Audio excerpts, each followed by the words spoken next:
me most, although it puzzles me that I was not prepared for this, was the remarkable degree of racial segregation that persisted almost everywhere.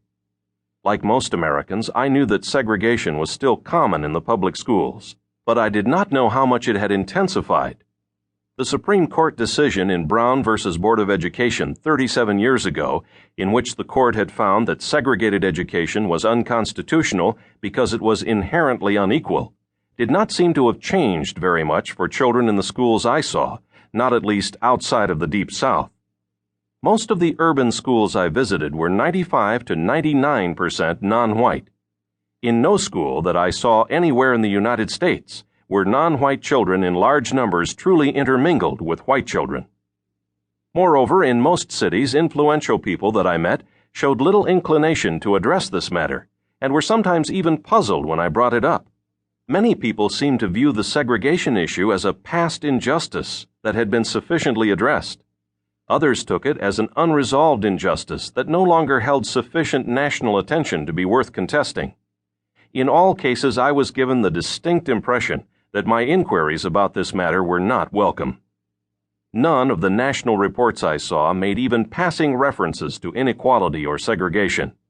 Low reading scores, high dropout rates, poor motivation, symptomatic matters seemed to dominate discussion.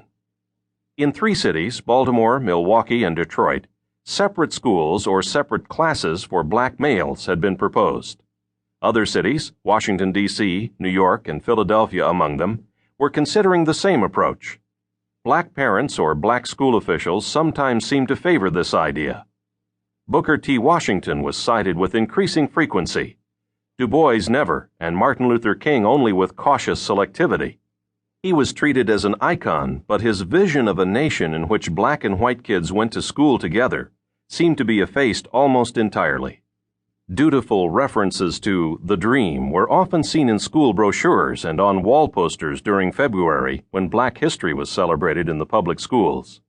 But the content of the dream was treated as a closed box that could not be opened without ruining the celebration. For anyone who came of age during the years from 1954 to 1968, these revelations could not fail to be disheartening. What seems unmistakable, but oddly enough is rarely said in public settings nowadays, is that the nation, for all practice and intent, has turned its back upon the moral implications, if not yet the legal ramifications, of the Brown decision. The struggle being waged today, where there is any struggle being waged at all, is closer to the one that was addressed in 1896 in Plessy v. Ferguson, in which the court accepted segregated institutions for black people, stipulating only that they must be equal to those open to white people. The dual society, at least in public education, seems in general to be unquestioned. To the extent that school reforms, such as restructuring, are advocated for the inner cities, few of these reforms have reached the schools that I have seen. In each of the larger cities, there is usually one school or one sub-district which is highly publicized as an example of restructured education. But the changes rarely reach beyond this one example. Even in those schools where some restructuring has taken place, the fact of racial segregation has been, and continues to be, largely uncontested.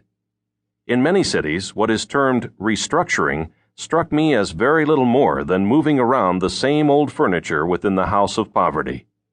The perceived objective was a more efficient ghetto school, or one with greater input from the ghetto parents, or more choices for the ghetto children. The fact of ghetto education as a permanent American reality appeared to be accepted. Liberal critics of the Reagan era sometimes note that social policy in the United States, to the extent that it concerns black children and poor children, has been turned back several decades. But this assertion, which is accurate as a description of some setbacks in the areas of housing, health, and welfare, is not adequate to speak about the present-day reality in public education.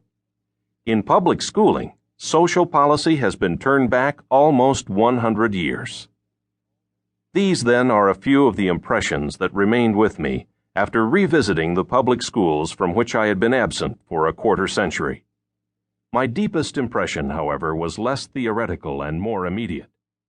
It was simply the impression that these